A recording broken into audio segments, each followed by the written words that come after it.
నమస్తే, welcome to global roundup. 40వ episode సిద్ధంగా ఉంది.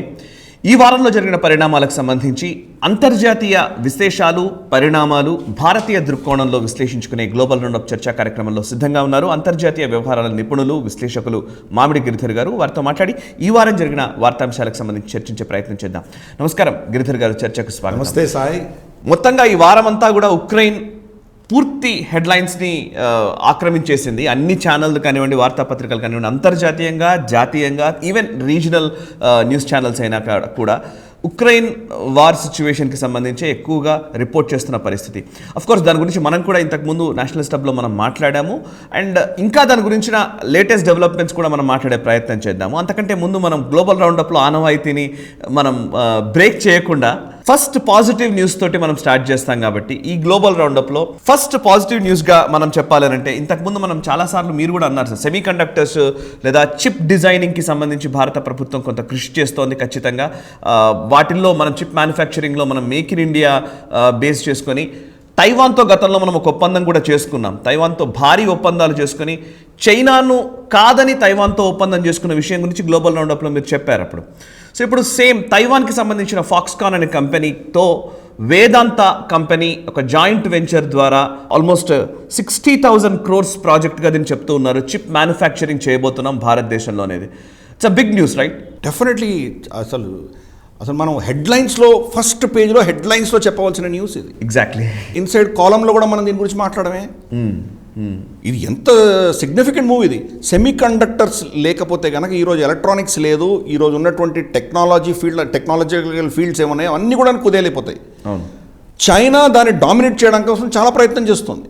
కానీ ఇప్పటికి కూడా ఇది యుఎస్ఏ కానీ లేదా తైవాన్ కానీ వీళ్ళిద్దరికీ ఇప్పుడు కూడా వాళ్ళు they are ahead of China కంటే వీళ్ళు చాలా ముందుగా ఉన్నారు వీళ్ళు. అందుకని వాళ్ళ ఇద్దరి దగ్గర నుంచి కొనుగోలు చేస్తుంది చైనా అమెరికా నుంచి కొంటోంది, అలాగే తైవాన్ నుంచి కూడా కొంటోంది అది. కానీ ఈ చైనా నుంచి వస్తున్నటువంటి ఉప్పు కావచ్చు, రేపు చైనా ఒకవేళ తైవాన్ని టేక్ ఓవర్ చేస్తే ఏమవుతుంది, వాళ్ళకు ప్రపంచంలో మోనోపోలీ వస్తుందనే దిశగా క్రమేపీ తైవాన్ కూడా దాని ఆల్టర్నేట్ సోర్సెస్ పెట్టుకుంటుంది. అంటే ఒకవేళ వాళ్ళు యుద్ధంలో వాళ్ళు గెలిచి వాళ్ళు చైనాని ఎదుర్కోగలిగినా కానీ కూడా బహుశా విధ్వంసం అవ్వచ్చు, వాళ్ళ ఫ్యాక్టరీలు, వాళ్ళ మ్యానుఫ్యాక్చరింగ్ లైన్ అంతా దెబ్బతినొచ్చు. ఆల్టర్నేట్ చూసుకుంటున్నారు.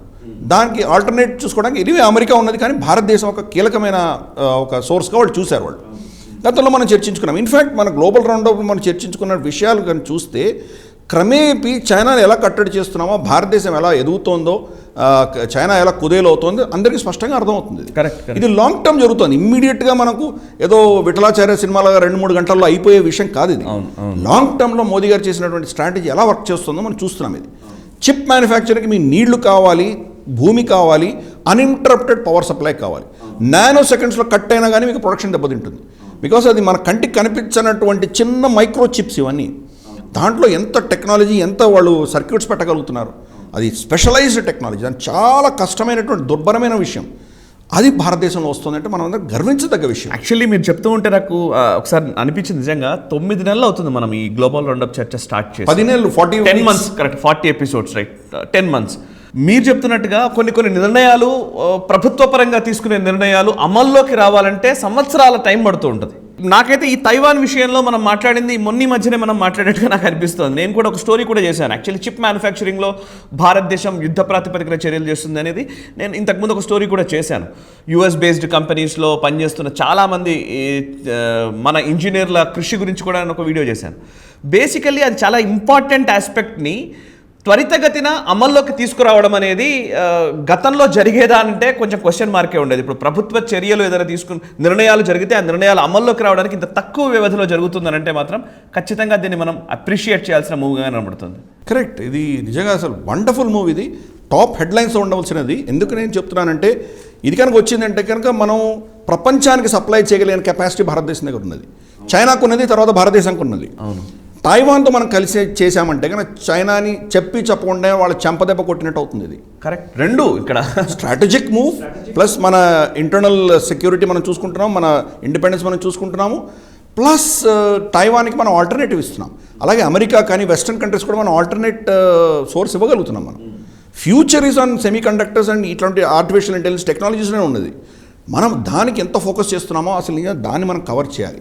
వండర్ఫుల్. అండ్ మరొక అంశం కూడా ఉంది, మనం గ్లోబల్ రౌండప్లో చర్చించిన అంశమే దాని డెవలప్మెంట్లో భాగంగా ఇప్పుడు కనబడుతున్నట్టు అనిపిస్తోంది. ఇంతకుముందు మనం శాటిలైట్స్ విషయంలో కూడా, ఈవెన్ శాటిలైట్ టెక్నాలజీ విషయంలో కూడా, స్పేస్ టెక్నాలజీ విషయంలో కూడా ప్రైవేట్ కంపెనీస్ని మనం అలో ఎందుకు చేయకూడదు అనే ఒక ప్రశ్న మీద మీరు చాలా అద్భుతంగా మీరు వివరించారు కూడా. ఎందుకు ప్రైవేట్ రావాల్సిన అవసరం ఉంది, ఇంకా చాలా ఎక్కువ ఇన్నోవేషన్ జరగాలి, ఇంకా ఎక్కువ రీసెర్చ్ జరుగుతూ ఉండాలని.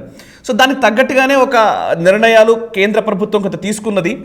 ఇప్పుడు ఇస్రో 3 శాటిలైట్స్ని ఈ వారంలో లాంచ్ చేసిన పరిస్థితి. దానికి సంబంధించి చూస్తే అందులో ఎర్త్ అబ్జర్వేషన్ శాటిలైట్ అనేది ఒక కీలకంగా కనబడుతుంది. అందులో అదానీ గ్రూప్ ప్రైవేట్ పార్ట్నర్షిప్తో ఈ శాటిలైట్ టెక్నాలజీ కూడా అభివృద్ధి జరుగుతోంది అనేది ఈ వార్త మనకు కనబడుతున్న అంశం. అఫ్కోర్స్ కొంతమంది ఎట్లా డెఫినెట్లీ ఇక్కడ ఉంటారు, చూసారా శాటిలైట్స్ కూడా ప్రైవేట్ వాళ్ళకి అప్పచెప్తున్నారు అనేది. అప్పచెప్పడం అనే మాటకి అర్థం తెలియక మాట్లాడుతున్న వాళ్ళు ఒకవైపు ఉన్నారు. But where as Adani group అనగానే మళ్ళీ ఇంకెక్కువ పేరు వస్తుంది, మోదీ చూసారా అదానీకి అంబానీకి అప్పచెప్తున్నారని. కానీ ప్రైవేట్ పార్టిసిపేషన్ విషయంలో మీ అభిప్రాయం ఏంటి, మీ విశ్లేషణ ఏంటి? ఇస్రో శాటిలైట్స్కి అదానీ గ్రూప్తో కలిసి చేస్తున్న ఈ పరిశోధనలు లేకపోతే ఇట్లాంటి టెక్నాలజికల్ డెవలప్మెంట్స్ విషయంలో మీ అభిప్రాయం తెలుసుకోవాలంటుంది. యాక్చువల్గా ఇది ఈ పర్టికులర్ శాటిలైట్ ఏదైతే ఉన్నదో, అర్త్ అబ్జర్వేషన్ శాటిలైట్ ఏదైతే ఉందో, ఇది అదానీ లెడ్ కన్సార్టియం. అంటే అదానీ ఒకటి చేయట్లేదు, అదానీ దానికి కీలక దాంట్లో పార్ట్నర్గా ఉంటూ మిగతా కొన్ని కంపెనీలు అన్ని కలుపుకొని ఒక కన్సార్టియంగా ఏర్పడి వాళ్ళు తయారు చేశారు ఈ శాటిలైట్. ఓకే, అంటే అదానీ ఒకరే చేశారని మనం అనుకోకూడదు ఫస్ట్. రెండవది, అదానీ చేస్తే తప్పేంటి మనకు? కరెక్ట్. అదానీ మన భారతదేశంలో అంత గొప్పగా ఎదిగిందంటే మనం గర్వించదగ్గ విషయం అది. మనం ఫస్ట్ మనం సక్సెస్ని, మన ధనాన్ని గౌరవించేటువంటి సంస్కృతిగా మనం ఉండాలి. ధనం ఉన్నవాడు, సంపన్నుడైనటువంటి వాడు, సక్సెస్ఫుల్ ఉన్నటువంటి వాడిని మనం కించపరిచి అదిదో వాడు చేసి చాలా నేరం చేసినట్టు చూడడం అనేది చాలా దౌర్భాగ్యమైన విషయం. ఇది లెఫ్టిస్ట్ కమ్యూనిస్ట్ భావజాలం ఉన్న వాళ్ళందరూ దీని మీద ఫోకస్ చేస్తారు. దానివల్ల ఏం చేశారంటే ఆ దేశాల్లో అంతా పేదరికాన్ని పంచారు కానీ ధనాన్ని పంచలేదు. భారతదేశం 2000 సంవత్సరాలుగా మనం ధనాన్ని సృష్టించాం. మనం వాళ్ళ భావజాలం పేదరికాన్ని స్ప్రెడ్ చేసే దిశగా వాళ్ళు మాట్లాడుతున్నారు. అది పెద్ద చర్చ, దాని గురించి మనం తర్వాత వెళ్ళొచ్చు. కానీ దీనికి సంబంధించి అదానీ ఈరోజు ఒక శాటిలైట్లో వాళ్ళ ఇన్వాల్వ్మెంట్ అయినా కానీ కూడా ఎయిర్టెల్కి సంబంధించినటువంటి గ్రూప్ ఏదైతే ఉన్నదో కన్సార్టియం, వాళ్ళు ఒక ఫామ్ ఆఫ్ శాటిలైట్స్ పంపించబోతున్నారు. వాళ్ళు ఈ యొక్క ప్రైవేట్ ఇన్వాల్వ్మెంట్ ఏదైతే మొదలైందో, మోదీ గారు దాన్ని ఇనాగ్రేట్ చేసి దాన్ని పాలసీని అనౌన్స్ చేసిన తర్వాత ఎయిర్టెల్ వాళ్ళు ఒక శాటిలైట్ ఫామ్స్ పంపించదలుచుకున్నారు. అంటే రమారమి ఒక 60-70 శాటిలైట్స్ వెళ్ళబోతున్నాయి. వాళ్ళు ఇచ్చే సర్వీసెస్ ఏ మేరకు వెళ్ళబోతున్నాయి మనం ఊహించవచ్చు. అలాగే యూనివర్సిటీస్ కావచ్చు, మీ కాలేజెస్ కావచ్చు, మీ లోకల్ బాడీస్ కావచ్చు, అంటే మన మున్సిపల్ కార్పొరేషన్స్ కావచ్చు, లేదా మన వాటర్ వర్క్స్ లాంటివి, లేదా ఫారెస్ట్రీ, అర్బన్ ఫారెస్ట్రీకి సంబంధించి వీళ్ళందరూ కూడా వాళ్ళ శాటిలైట్స్ పంపించుకోవచ్చు. సో ఇంత ఓపెన్ అప్ చేసాం మన ఇండస్ట్రీని. ఇది ఫెంటాస్టిక్ మూవ్. అందుకని ఫస్ట్ టైం మనం చూస్తున్నాం ఇది పాలసీ వచ్చిన తర్వాత ఒక ప్రైవేట్ రంగ సంస్థ నుంచి వెళ్ళడం అనేది. ఈ శాటిలైట్కి ఉన్నటువంటి కేపబిలిటీ ఏంటంటే రాత్రిపూట కూడా చూడగలదు, అది మబ్బుల కింది నుంచి చూడగలదు, అది ఫామ్ మ్యాపింగ్ అంటే మన భూములను మ్యాపింగ్ చేయగలదు, అది అలాగే ఫారెస్ట్రీని మ్యాపింగ్ చేయగలదు, మన నదులను మ్యాపింగ్ చేయగలదు. ఇటువంటివి చాలా దీంట్లో అన్నీ పెట్టి పంపించారు. కాబట్టి ఈ సర్వీసెస్ అన్నీ వీళ్ళు ఈ కన్సార్టియం మనకు ప్రజలకు ఇవ్వబోతున్నది. దీనివల్ల ఎంత లాభం చేకూరుతుంది? అది దీనికి అనుగుణంగా ఒకటి చూస్తే కనుక ప్రధానమంత్రి మోదీ గారు రీసెంట్గా ఒకటి ఇనాగ్రేట్ చేశారు. కానీ ఆయన ఏం చేశారంటే 100 డ్రోన్లు, అగ్రికల్చరల్ డ్రోన్స్, ఆయన ఫార్మ్ డ్రోన్స్, ఆయన కిసాన్ డ్రోన్స్ అని పేరు పెట్టారు. దాన్ని ఇనాగ్రేట్ చేశారు. శాటిలైట్ తోటి ఆయన టెలివిజన్స్ ఇనాగ్రేట్ చేశారు. దేశవ్యాప్తంగా 100 డ్రోన్లు ఈరోజు చేశారు. అందుకంటే సింబాలిక్, వేల డ్రోన్స్ రాబోతున్నాయి. ఈ డ్రోన్స్ని ఇటువంటి శాటిలైట్స్ మీద అనుసంధానం చేశారంటే మనకు ప్రజలకి ఎటువంటి సర్వీసెస్ రాబోతున్నాయి మనకు రాబో రోజుల్లో. దీనిని అబ్జర్వ్ చేయాలి. భారతదేశం కంప్లీట్గా మారిపోతుంది టెక్నాలజీ పరంగా. మనం ఒక అడ్వాన్స్డ్ టెక్నాలజీ పరంగా మనం రాబోతున్నాం. మనకు ఉన్నటువంటి డిజిటల్ ఎకానమీ చూస్తే కనుక మనకు పేటిఎం కానీ, లేదా మనకు రూపే కానీ, ఇటువంటి ఎన్నో చాలా వచ్చినాయి మనకు. ఇవన్నీ కూడా అమెరికా కానీ ఆ సంపన్నమైన దేశాలకు పోల్చి చూస్తే మనం 10 సంవత్సరాల ముందర ఉన్నాం మనం. ఓకే, డిజిటల్ ఎకానమీ ట్రాన్సాక్షన్స్ విషయంలో ఆఖరికి మనం చూసాం వీడియోలు, అడుక్కు తినేవాళ్ళు కూడా వాళ్ళు QR కోడ్తో వస్తున్నారు. వాళ్ళు అంటే మీకు అసలు ఫోన్ కూడా లేకపోయినా మీరు ట్రాన్స్ఫర్ చేయొచ్చు పైసలు. అంతటి ఆ పెనిట్రేషన్ అన్నది, టెక్నాలజీ పెనిట్రేషన్ అన్నది భారతదేశంలో మనం ఒక రెవల్యూషన్ చూస్తున్నాం.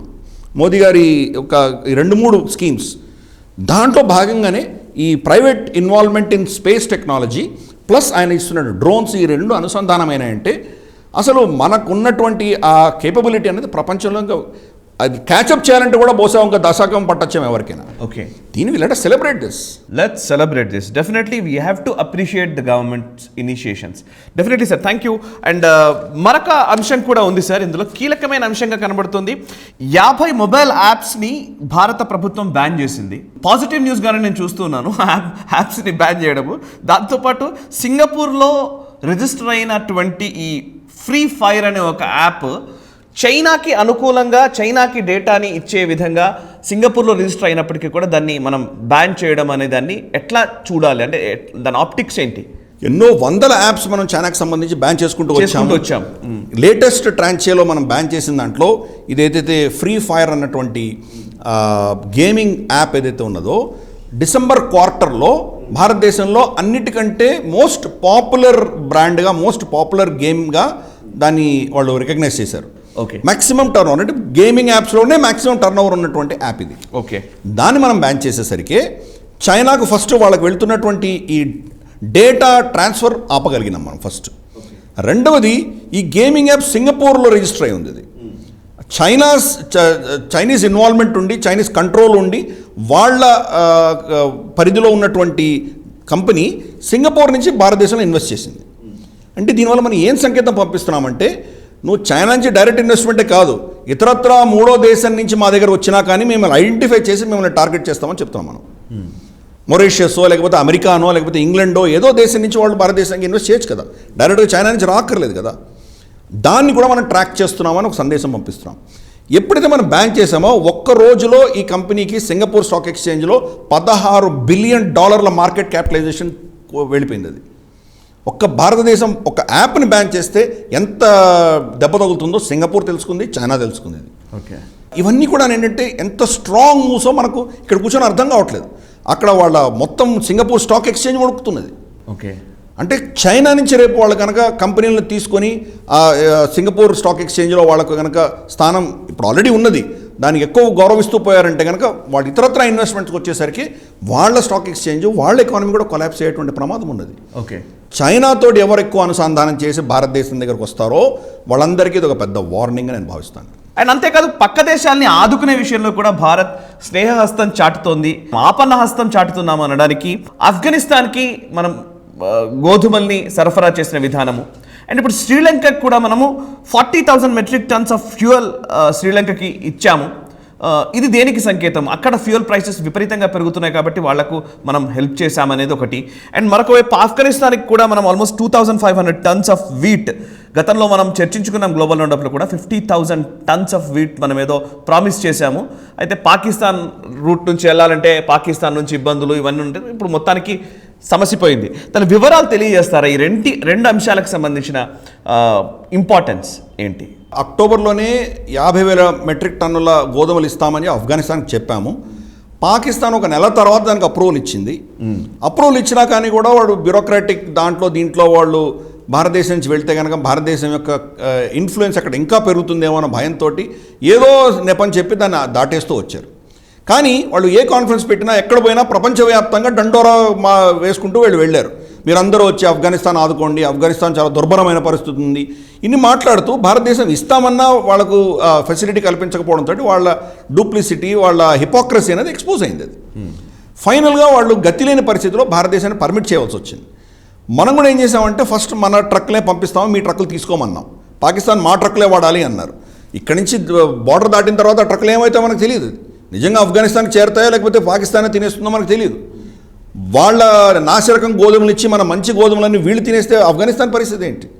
ఇవన్నీ ప్రశ్నలు ఉన్నాయి మనకు. అందుకని మనం ససేమిరా అన్నాం. మనం ఫైనల్గా ఏం ఒప్పుకున్నారంటే ఆఫ్ఘనిస్తాన్ ట్రక్కులు వస్తే మేము ఇస్తాము, దానికి మేము పర్మిషన్ ఇస్తామని వాళ్ళు అన్నారు.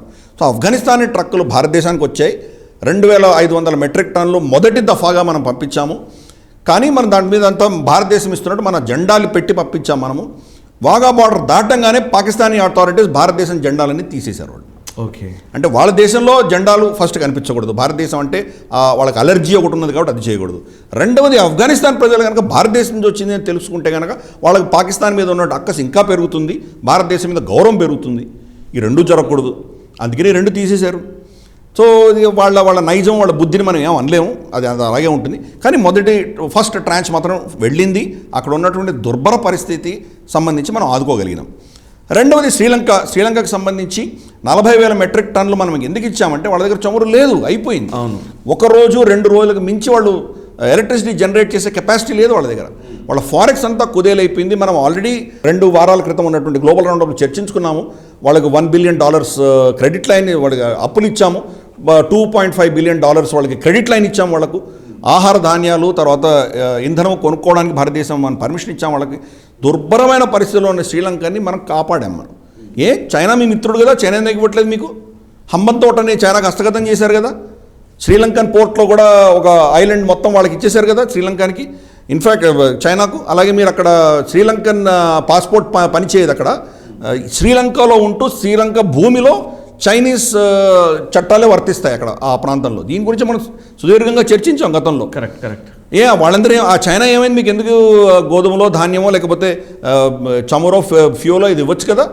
వాళ్ళ షిప్పులు 100 షిప్పులు మలక్కా స్ట్రేట్స్ గుండా, మన అండమాన్ నికోబార్ ఐలాండ్స్ గుండా వెళ్తున్నాయి, శ్రీలంక దాటే వెళ్తున్నాయి కదా.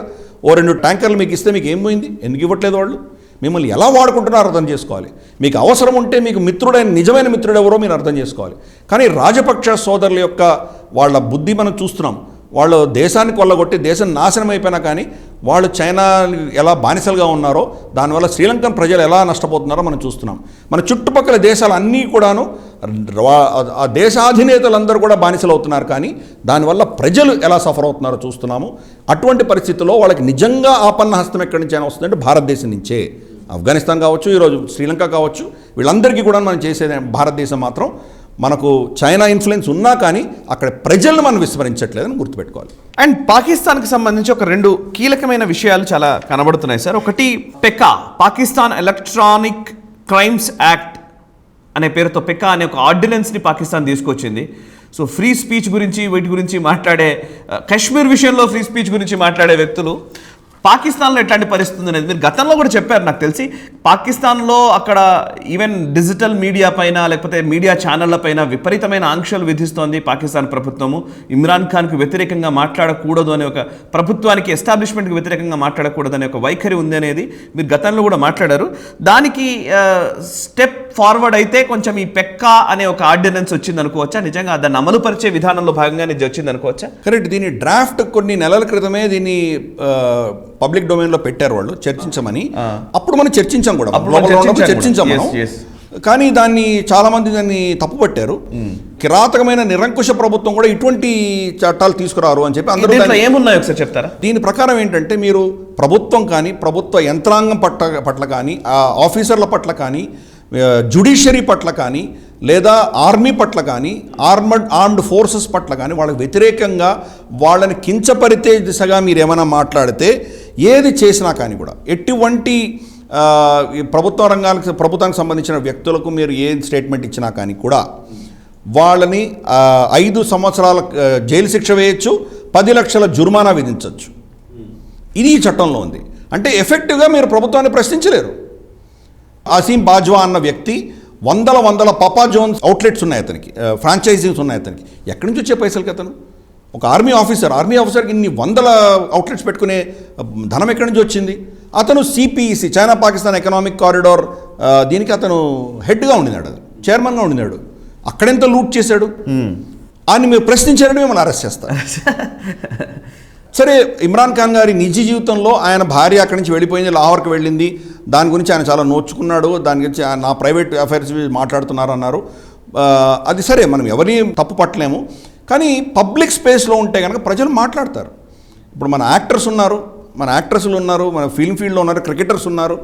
పబ్లిక్ స్పేస్లో ఉన్నటువంటి మీడియా వాళ్ళని కానీ వాళ్ళ నిజ జీవితాల గురించి చర్చలు అనేది సహజం. అది పలానా వాళ్ళతో వీళ్ళకి ఏదో లవ్ అఫైర్ ఉందనో, పలానా వాళ్ళు ఎక్కువ మిత్రుడు ఉన్నాడనో, పలానా ఇంట్లో వాళ్ళు వెళ్ళిపోయాలనో, ఇలాంటివి సహజం. కానీ అలా చేస్తే మిమ్మల్ని అరెస్ట్ చేస్తారు మళ్ళీ.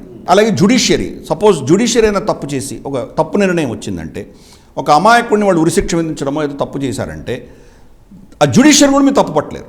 విభేదించవచ్చు, మనం కూడా గౌరవిస్తాం, జ్యుడిషియర్ని గౌరవిస్తాం, కానీ జ్యుడిషియరీ చేసిన తప్పు అని చెప్పే అధికారం భారతదేశంలో ఉన్నది. ఎటువంటి మీరు వ్యతిరేకం చేసినా వాళ్ళు అరెస్ట్ చేయగలరు. అటువంటి ఆర్డినెన్స్ ఇది రాత్రి ఆదివారం రాత్రి తీసుకొచ్చారు వీళ్ళు. దీనివల్ల ఎలక్ట్రానిక్ మీడియా కూడా, ఎలక్ట్రానిక్ కాదు ఈవెన్ డిజిటల్ మీడియా కూడా కవర్, మన సోషల్ మీడియా కూడా కవర్ చేశారు దీన్ని. ఓకే, అందరూ కూడాను మొత్తం అక్కడ ఉన్నట్టు జర్నలిస్టిక్ ఫ్రాటర్నిటీ అందరూ కూడా దీని మీద చాలా గుర్రుమని ఉన్నారు. పాకిస్తాన్ యూనియన్ ఆఫ్ జర్నలిస్ట్ అన్నది ఇస్లామాబాద్ హైకోర్టులో దీన్ని ఛాలెంజ్ చేస్తూ పిటిషన్ కూడా వేశారు. కానీ ప్రభుత్వానికి ఫ్రీ హ్యాండ్ ఉన్నది, ఎంత పవర్స్ తీసుకుంటున్నారు. ముషర్రఫ్ కానీ జియావుల్ హక్ కానీ నియంతలైన నిరంకుశ ప్రభుత్వం అయినటువంటి ప్రభుత్వంలో కూడా ఇటువంటి ఆర్డినెన్స్ రాలేదు. ఓకే, మియన్మార్లో ఇటువంటి ఆర్డినెన్స్ లేదు. Pakistan elected or selected prime minister Imran Khan తీసుకొచ్చారు. సరే, మొత్తం మీడియా మొత్తం పైన ఆంక్షలు విధిస్తూనే ఇంకొక వైపు మీడియా ముఖంగా చర్చిద్దామంటాడు ఇమ్రాన్ ఖాన్ మోదీతో. దీన్ని ఎట్లా చూడాలి? టీవీ డిబేట్ చేద్దామని అంటాడు. అంటే ఆయన జోకర్ అనాలా ఏమనాలా నాకు అర్థం కాదు. ఓకే, రెండు దేశాలు ఎప్పుడైనా టీవీ డిబేట్లు చేసిన దాఖలాలు ఉన్నాయా? రెండు దేశాల మధ్య జరుగుతున్నటువంటి దౌత్య వ్యవహారాలు టీవీలో డిబేట్ల ద్వారా మీరు చర్చించి మీరు సాల్వ్ చేసుకుంటారా? ఏమైనా బుర్ర ఉందా ఆయనకి? సరే, మనం దాని గురించి అసలు పట్టించుకోలేదు, దాని కథ వేరే. మన ఇన్ఫ్యాక్ట్ మన స్పోక్స్మెన్ దాని గురించి స్పందించడం కూడా లేదు, అది వేరే విషయం. కానీ అంటే అతని ఇమ్మెచ్యూరిటీ, అతని ఫూలిష్నెస్, అతనికి ఏమి అర్థం కాదు అన్న విషయం ఎంత స్పష్టమవుతుంది. ఓకే, ఎక్కడ పోయినా కానీ కూడా కశ్మీర్ తప్ప ఇంకోటి మాట్లాడుకున్నటువంటి వ్యక్తి అక్కడ కూడా డిబేట్లో ఒకవేళ నిజంగా డిబేట్ అంటూ జరిగితే తట్టుకోగలడా? మోదీ గారిని తట్టుకోగలడా? చరిత్ర తెలుసా? జపాను జర్మనీకి బార్డర్ ఉంది అని చెప్పినటువంటి వ్యక్తి, జాగ్రఫీ కూడా తెలియనటువంటి వ్యక్తి ఏం మాట్లాడగలడు మోదీ లాంటి వ్యక్తితోటి? కానీ ఏదో ఒక బ్రౌనీ పాయింట్స్ కొట్టడానికి కోసం చూడు ఇమ్రాన్ ఖాన్ చెప్పాడు చూడు. సరే, మనకు కుహనా మేధావులు ఇక్కడ ఉన్నారు కదా, చూడు ఎంత విశాలమైన హృదయం అతనికి ఉన్నదో, సమస్యలని చర్చల ద్వారా సమస్యలను పరిష్కరించడానికి కోసం ప్రయత్నం చేస్తున్నాడు. మోదీయే మొండి వైఖరి పట్టాడని మనవాళ్ళు సరే ఉన్నారు, పెద్ద వందిమాగదులు ఉన్నారు. మీరు ఇందాక అన్న దాంట్లో ఒక పర్సనల్ ఇష్యూస్ గురించి మీరు అక్కడ పెద్ద చర్చ జరుగుతుందని చెప్పారు ఇమ్రాన్ ఖాన్కి సంబంధించి. అందులో ముఖ్యంగా కనబడుతోంది ఇమ్రాన్ ఖాన్ స్టెప్ సన్ ముసా మానిక్ కార్లో లిక్కర్ దొరకడము, అదో పెద్ద న్యూసెన్స్ అయిపోయింది కదా పాకిస్తాన్లో. ఆ వివరాలు ఒకసారి చెప్తారా సార్? పాకిస్తాన్ ఇస్లామిక్ దేశం కాబట్టి ఇస్లాంలో లిక్కర్ అన్నది ఎనీథింగ్, అవును కరెక్ట్, బియర్ కానీ లిక్కర్ కానీ హార్డ్ లిక్కర్ కానీ ఇవన్నీ కూడా ప్రొహిబిటెడ్. అవి తాగడానికి వీలేదు, ఎందుకంటే ముమ్నా వాళ్ళ ఇస్లామిక్ చట్టాల ప్రకారం అది హరామ్. కానీ తాగుతారు వాళ్ళు. మనం కాశ్మీర్లో చూసాం. కాశ్మీర్లో నేను వీడియో ఉంది నా దగ్గర, అక్కడ పడి ఆ క్యూలో కొట్టుకుంటూ ఎలా బయటకు మాత్రం లేదు రారు. సరే, పాకిస్తాన్లో అదే పరిస్థితి. కానీ ముస్లిం ఏతరులు లైసెన్స్ తీసుకొని పర్మిషన్ తీసుకొని వాళ్ళు కొనవచ్చు. అది పాకిస్తాన్లో తయారైన బ్రాండ్స్ కొన్ని ఉన్నాయి, అది వాళ్ళు తీసుకోవచ్చు, లేదా వాళ్ళు ఎక్స్పోర్ట్ చేయొచ్చు, లేదా ఆ దేశానికి వచ్చేటువంటి విజిటర్స్ ఎవరున్నారో వాళ్ళు వాడచ్చు. ముస్లిమ్స్ వాడడానికి వీల్లేదు. ఇది అక్కడ చట్టం. అది ముస్లిమ్స్ వాడితే వాళ్ళ మీద ప్రాసిక్యూషన్ ఉంటుంది. ఇప్పుడు ఈయన మూసా మనేకా ఎవరైతే బుష్రా బీబీ, ఇప్పుడు ఇమ్రాన్ ఖాన్ భార్య ఎవరైతే మూడో భార్య ఉన్నదో ఆమె కొడుకు, అంటే ఇమ్రాన్ కొడుకు కాదు, ఆమె ముందర ఇమ్రాన్ ఖాన్ పెళ్లి చేసుకోక ముందర ఎవరిని చేసుకుందో వాళ్ళిద్దరికి పుట్టినటువంటి కొడుకు ఇతనిని లాహోర్లో అతని కార్లో చాలా బాటిల్స్ లిక్కర్ దొరికాయి అని చెప్పి అరెస్ట్ చేశారు. ఇన్ఫ్యాక్ట్ వాళ్ళు పోలీసు పట్టుకోగానే వాళ్ళని బెదిరించాడు కూడా అతను. నేను ఎవరో తెలుసా, నేను ప్రైమ్ మినిస్టర్ స్టెప్ సన్ అని చెప్పి అతను విజిటింగ్ కార్డు చూపించాడు. విజిటింగ్ కార్డులో రాసుకున్నాడు అతను, నేను prime minister of Pakistan stepson అని రాసుకున్నాడు దాంట్లో. అది విజిటింగ్ కార్డు పెట్టుకున్నాడు. వీళ్ళని బెదిరించారంట. అంటే ఒక జస్ట్ స్టేషన్ హౌస్ ఆఫీసర్ తను అరెస్ట్ చేయగలంటే, ప్రైమ్ మినిస్టర్ కొడుకు అయినటువంటి వాడిని అరెస్ట్ చేయగలడంటే అతనికి అంత స్తోమత ఉందా? భారతదేశంలోనే ఎవరైనా చేయగలరేమో కానీ పాకిస్తాన్లో అంత స్తోమత ఎవరికి ఉంటుంది? అయినా ఇతన్ని అరెస్ట్ చేశారు అంటే దీని వెనకాల ఏంటో మనం అర్థం చేసుకోవాలి. ఒకటి, బుష్రా బీబీకి అతనికి గొడవలయ్యి ఆవిడని పింకీ పీర్ని అని కూడా అనిపిస్తారు. పింకీ పీర్ని అంటారు. మనం లాస్ట్ టైం చెప్పారు. పింకీ పీర్నికి ఆయన గొడవలు వచ్చాయి, ఆవిడ లాహోర్కి వెళ్ళిపోయింది అని ఒక కథనం వింటున్నాము. ఆవిడని ఇబ్బంది పెట్టడానికి కోసం ఏమైనా ఇమ్రాన్ ఖాన్ చేయించాడా? ఇది ఒక యాంగిల్ అయితే, రెండవది ఇమ్రాన్ ఖాన్ని ఇరుకున పెట్టే దిశగా ఏవో శక్తులు, ఏ శక్తులో మనకు తెలియదు, మనకి ఐఎస్ఐయో ఆర్మీయో మనకు తెలియదు, ఏ శక్తులో దాన్ని ఫోర్స్ఫుల్గా ఇతన్ని అరెస్ట్ చేయించి అతన్ని ఎంబరాస్ చేసే దిశగా వీళ్ళు ఏదో చేశారు. క్రమేపీ ఇమ్రాన్ ఖాన్ చుట్టూతున్న వలయం చుట్టుకుంటోంది, అతన్ని దించేసే దిశగా చాలా ప్రయత్నాలు జరుగుతున్నాయి. దాని దిశగానే అతన్ని అవమానించే దిశగా ఇది జరిగింది అని ఇంకొక కథనం. ఏదేమైనా కానీ ఆ ఇమ్రాన్ ఖాన్ ఒక జోకు, ఆ దేశం ఒక జోక్, అలాగే అక్కడ జరుగుతున్నవన్నీ కూడా ఎంత డ్రామటైజ్ చేస్తారు. ఐ డోంట్ నో దీని అది పెద్ద ఒక జోక్, ఆ దేశం అంతా కూడా ఒక పెద్ద జోక్. ఇక మనం ఉక్రెయిన్ ఇష్యూస్లోకి వెళ్లే ముందు ఒక కీలకమైన విషయమే పాకిస్తాన్లో ఉందేంటంటే, పాకిస్తాన్ ప్రభుత్వం ప్రజల బంగారాన్ని తీసుకొని ఫారెక్స్ రిజర్వ్స్ పెంచుకోవాలనే ఒక నిర్ణయం చేస్తున్నట్టుగా, ఆ దిశగా అడుగులు వేస్తున్నట్టుగా ఒక వార్తా కథనం వస్తోంది. దీన్ని ఎట్లా చూస్తారు? అండ్ ఇంకొకటి, బేసికలీ ప్రజల బంగారాన్ని తీసుకోవడం అంటే నాకు కొంత డిమానిటైజేషన్ టైం గుర్తొస్తుంది సార్. భారతదేశంలో మన సోకాల్డ్ న్యూస్ ఛానల్స్, పేరెంట్కి కన్నా ఛానల్స్గా చెప్పబడుతున్న సోకాల్డ్ తెలుగు న్యూస్ ఛానల్ ప్రతినిధి మైక్ పెట్టి ఇక్కడ మీ బంగారానికి లెక్క అడుగుతున్నారు, మీ బంగారం తీసుకోవాలనుకుంటున్నారు మోదీ అని బయట్లు తీసుకున్న సందర్భం కూడా ఉంది. లైవ్ టెలికాస్ట్లో మాట్లాడిన సందర్భాలు కూడా ఉన్నాయి. బట్ భారతదేశం నిర్ణయం వేరు, అది దాని ఆలోచన వేరు, ఆ లెక్క వేరు. సరే, దాని గురించి కూడా ఒకసారి చర్చించాలనిపించింది నాకు. బేసికలీ ప్రజల బంగారం అనేది, ప్రజల దగ్గర ఉన్న బంగారం అనేది ఫారెక్స్ రిజర్వ్స్కి ఎట్లా దీన్ని అన్వయించాలనుకుంటున్నారు? పాకిస్తాన్ ఆలోచన ఏంటి? ఈవెన్ భారత ప్రభుత్వం కూడా అట్లాంటి ఆలోచన ఏమైనా చేసిందా? నాకు ఆ 2 అంశాలు చెప్తారా? మనం గతంలో చంద్రశేఖర్ ప్రభుత్వం ఉన్నప్పుడు మన ఫారెక్స్ రిజర్వ్స్ గణనీయంగా పడిపోయినప్పుడు, పివి నరసింహారావు గారి ప్రభుత్వం, చంద్రశేఖర్ ప్రభుత్వం ఉన్న ఆ కాలంలో మన బంగారాన్ని మనం యూకేకి తరలించాం. మనం యూకేకి తరలిస్తున్నప్పుడు ఒక యాక్సిడెంట్ అయ్యి అది ట్రక్కుల్లో వెళ్తున్నట్టు బంగారం బయటపడినందువల్ల ప్రజలకు తెలిసింది మనం చేస్తున్నామని. దాన్ని మనం తాకట్టు పెట్టి మనం ఫారెక్స్ తెచ్చుకున్నాం. అప్పుడు అంటే బంగారంకి అగేన్స్ట్గా లోన్స్ వస్తాయి. ప్రైవేట్గా కూడా మనం బంగారం పెట్టి చాలా కంపెనీలు, మణిపురం అని చెప్పేసి, అలాగే ప్రతి బ్యాంకులో కూడా బంగారం ఇస్తే కనుక దానికి మనకు అప్పు ఇవ్వడం అనేది మనకు సహజం. అలాగే ఏ దేశంలో బంగారం ఎక్కువ ఉంటుందో ఆ బంగారానికి సరిపడినంత అప్పులు తెచ్చుకునేటువంటి అవకాశం ఉంది వాళ్ళకు. ఈరోజు పాకిస్తాన్లో గణనీయంగా వాళ్ళ ఫారెక్స్ పడిపోయింది కాబట్టి బంగారం తీసుకురావాలి. ఎక్కడి నుంచి తెస్తారు? ఫారెక్సే లేనప్పుడు వాళ్ళు ఎక్కడి నుంచి కొంటారు?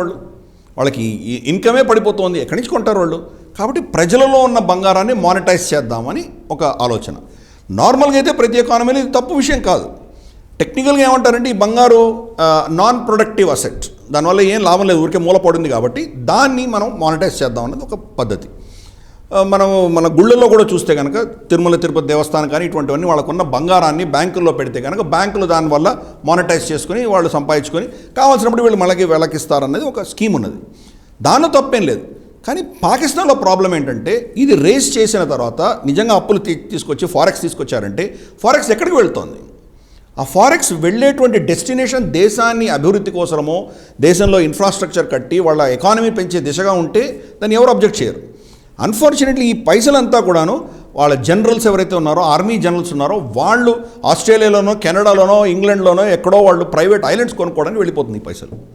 అంటే కష్టపడి ఆర్జించినటువంటి ప్రజల సొమ్ము, వాళ్ళ బంగారాన్ని దుర్వినియోగం చేసే దిశగా దీన్ని వాడబోతున్నారు. కాబట్టి మనం ఇక్కడ ఉన్నటువంటి ప్రాబ్లం అది దాని వెనకాల ఉన్నటువంటి కథనం. భారతదేశానికి వస్తే కనుక మనం ఇందాక నేను చెప్పినట్టు దాన్ని మానిటైజ్ చేసే దిశగా మనం చేస్తున్నాం. మనం గతంలో చేసాం, మనం కూడా గిరివి పెట్టాం. మనం ఇంగ్లాండ్లో పంపించాం, బ్రిటన్, యూకే, లండన్ పంపించి మనం అప్పు తెచ్చుకునేటువంటి పరిస్థితి అప్పుడు ఉంది. ఇప్పుడు అలాంటి పరిస్థితి లేదు.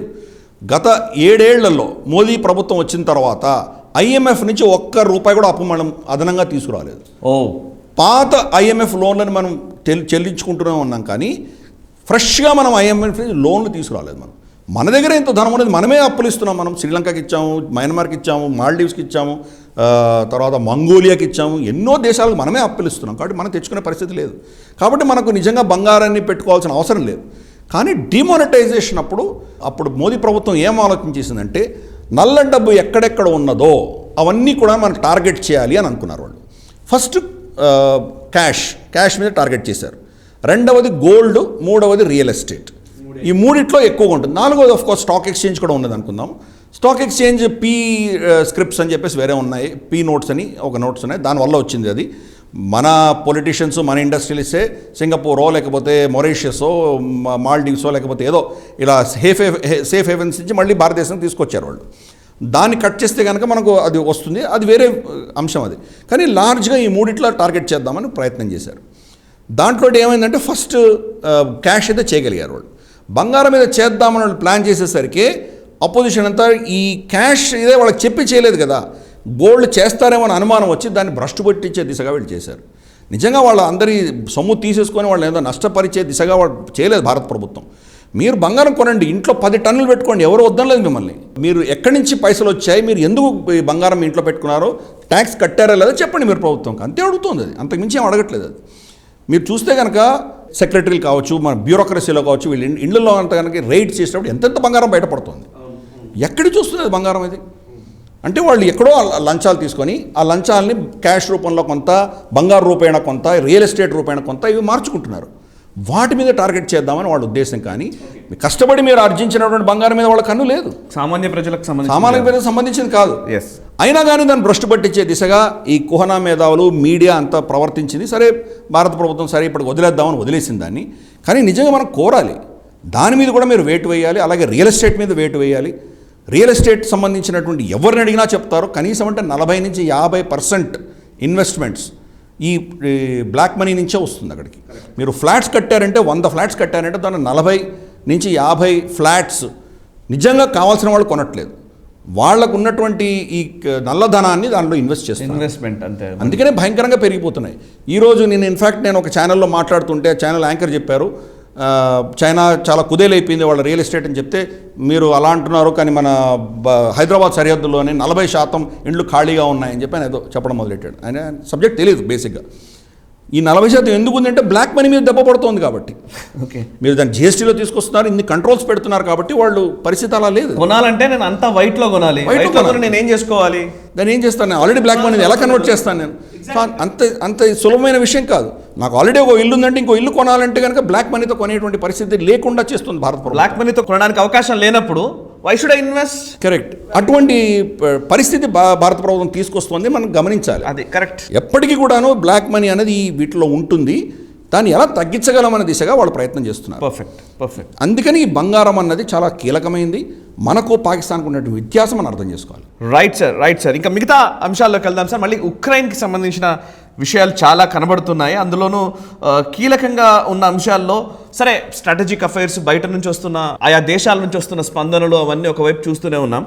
దానికంటే ఉక్రెయిన్ విషయంలో ఈరోజు భారతదేశంలో రాజకీయ నాయకులు స్పందిస్తున్న విధానం చూస్తుంటే కొంత ఇబ్బందికరంగా అనిపిస్తోంది. వాళ్ళు ఏం మాట్లాడుతున్నారంటే, ఈవెన్ రాహుల్ గాంధీ కావచ్చు, లేకపోతే కాంగ్రెస్ నాయకులు కావచ్చు, చాలామంది ఉక్రెయిన్లో ఉన్న స్టూడెంట్స్ని వెనక్కి తీసుకొచ్చే విషయంలో మోదీ ప్రభుత్వం ఇంకా ఏదో స్పీడ్గా చేయండి, అది చేయండి, ఇది చేయండి అని మాట్లాడుతున్నారు. ఓ సీనియర్ నాయకుడు, ఎంపీగా ఉన్న వ్యక్తి, కాంగ్రెస్ పార్టీకి సంబంధించిన వ్యక్తి అయితే డైరెక్ట్గా ఏం చేశారంటే, ఓ 2 రోజులు వార్ని ఆపేసేయండి అని చెప్పి రష్యాకి, పుతిన్కి మీరు చెప్పండి మోదీ గారు అని చెప్పేసి మాట్లాడే స్థాయికి మనం వచ్చిపోయాం. అంటే మనం చెప్తే ఇమీడియట్గా 2 రోజులు వార్ ఆపేసేయండి అని చెప్పే పరిస్థితికి. అంటే అది ఇమ్మెచ్యూర్గా మాట్లాడుతున్నారా లేకపోతే ఏంటో అర్థం కావట్లేదు. కానీ ఎస్, బట్ స్టూడెంట్స్ అక్కడ మాత్రం ఇరుక్కుపోయిన వాళ్ళని తీసుకురావడానికి భారత ప్రభుత్వం అసలు ప్రయత్నిస్తోందా? కొంతమేర ఇప్పటికే ఎయిర్ ఇండియా ఫ్లైట్స్ కొన్ని వస్తున్నాయని తెలుస్తోంది, వార్తలు వస్తూ ఉన్నాయి. మీ దగ్గర ఉన్న ఇన్ఫర్మేషన్ ఏంటి? యాక్చువల్గా ఇది చాలా దౌర్భాగ్యమైన పరిస్థితి. ఇది 15 ఫిబ్రవరినే భారతదేశం మనం అడ్వైజరీ ఇచ్చాం. మనం దాని ప్రకారం మీరు అందరూ దేశం వదిలి వెళ్ళిపోండి అని వాళ్ళకి చెప్పాం. సరే, వాళ్ళు పాపం స్టూడెంట్స్ చాలా కష్టం మీద వాళ్ళు అక్కడ ధనం ఇన్వెస్ట్ చేసి అక్కడ కాలేజీలో చాలామంది మెడికల్ స్టూడెంట్స్ అక్కడ ఉన్నారు. వాళ్ళందరూ ఇక్కడైతే కోట్లు వెచ్చించాలి, వాళ్ళంత ధనం లేదు కాబట్టి ఉన్న ధనంతో ఏదో కష్టం మీద యుక్రెయిన్కి వెళ్ళారు వాళ్ళు. కాబట్టి అది వదిలేసి రావడానికి వాళ్ళు 10 సార్లు ఆలోచించారు. వాళ్ళు వెనక్కి వస్తే మళ్ళీ వెనక్కు పిలిపిస్తారో లేదో తెలియదు, ఆ దేశం పరిస్థితి ఏముంటుందో తెలియదు. అలాగే ఆన్లైన్ క్లాసులు జరిపిస్తారో లేదో తెలియదు. భారతదేశానికి వచ్చారంటే ఆన్లైన్ క్లాసులు లేకపోతే వాళ్ళ పరిస్థితి ఏంటి? వాళ్ళ కెరీర్ దెబ్బతింటుంది. కాబట్టి వాళ్ళు డెసిషన్ తీసుకునే పరిస్థితిలో వాళ్ళ పాపం పిల్లలు లేరు. ఈ డిలే అయ్యేసరికి 3-4 రోజులు డిలే అయ్యేసరికి భారతదేశం అప్పటికీ విమానాలు పంపించింది. 3 ఎయిర్ ఇండియా విమానాలు వెళ్తే దాంట్లో 2 విమానాలు ఖాళీగా తిరిగి వచ్చాయి. స్టూడెంట్స్ రావడానికి ససేమీరా మేము రామన్నారు, మేము ఇక్కడ హాయిగానే ఉన్నాం, ఇక్కడ యుద్ధం ఏం లేదు, శాంతిగా ఉంది, ఇక్కడ ప్రభుత్వం కూడా మాకు అంతా బాగానే ఉంటుంది, మీరు ఏం వెళ్ళక్కర్లేదు మాకు చెప్పారు, మేము రామని చెప్పారు వాళ్ళు. అంటే దాన్ని ఇప్పుడు మనం చూస్తే మనకు అర్థమవుతోంది. వాళ్ళ ఎవరైతే యుక్రెయినియన్ రిప్రజెంటేటివ్ యునైటెడ్ నేషన్స్లో ఉన్నటువంటి ప్రతినిధి, ఆయన పేరు సెర్గీ కిస్లిట్సియా అన్నటువంటి వ్యక్తి యునైటెడ్ నేషన్స్లో ఒక స్టేట్మెంట్ ఇచ్చారు. ఆ స్టేట్మెంట్లో ఏం చెప్పారంటే, ఇప్పుడు రష్యాకు వ్యతిరేకంగా ఒక రెజల్యూషన్ దీంట్లో ప్రవేశపెడుతున్నాము, దాన్ని మీరు అందరూ సమర్థించండి. సమర్థించకపోతే మీ ప్రజలు ఎవరైతే మీ సిటిజన్స్, మా దేశంలో ఉన్నటువంటి సిటిజన్స్ వాళ్ళ రక్షణ ఏమవుతుందో మీకు దాని మీద మీరు బాధ్యత వహించాలి. కాబట్టి మీ ప్రజలను మీరు కాపాడుకోవాలంటే రష్యాకు వ్యతిరేకంగా ఓటేయండి అంటున్నాడు. అంటే అర్థం ఏంటి? వీళ్ళని మీరు పావులుగా వాడుకుంటున్నారా, ఒక హాస్టేజెస్గా వాడుతున్నారా మీరు? భారత దేశం నుంచి వెళ్ళినటువంటి విద్యార్థులని వాళ్ళు హాస్టేజ్గా వాడుతున్నారు. అంటే ఇప్పుడు రేపు రష్యా బొంబార్డ్మెంట్లో వీళ్ళు ఏమైనా చనిపోతే కానీ భారతదేశం రియాక్షన్ ఉంటుంది కదా, అందుకని వీళ్ళని వెనక్కి వెళ్లకుండా ఆపేశారేమో అని పెద్ద ప్రశ్న ఉన్నది. చాలామంది చర్చిస్తున్నారు. అప్పుడు కనుక మనం ఇచ్చిన అడ్వైజరీ ప్రకారం పిల్లలు వచ్చేసి ఉంటే మనం సునాయాసంగా తీసుకొచ్చి ఉండేవాళ్ళం. అప్పటికి మనకు యుద్ధం వస్తుంది తెలియక యుద్ధం మొదలైన రోజు కూడా మనం ఎయిర్ ఇండియా ఫ్లైట్స్ పంపిస్తే మిడ్ ఎయిర్లోనే తిరిగి వెనక్కి రావాల్సి వచ్చింది. ఆల్రెడీ ఎయిర్ స్పేస్ క్లోజ్ అయిపోయిందని తెలియగానే మనం వెనక్కి రావాల్సి వచ్చింది.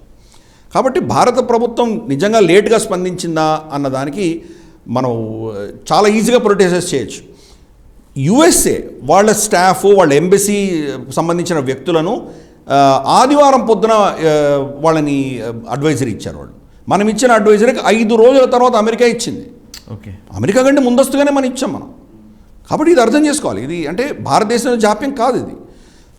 వ్లాడిమిర్ పుటిన్ అదును చూసుకొని ఆయన బీజింగ్ ఒలింపిక్స్ అయిపోగానే ఇమ్మీడియట్గా అటాక్ చేశాడు.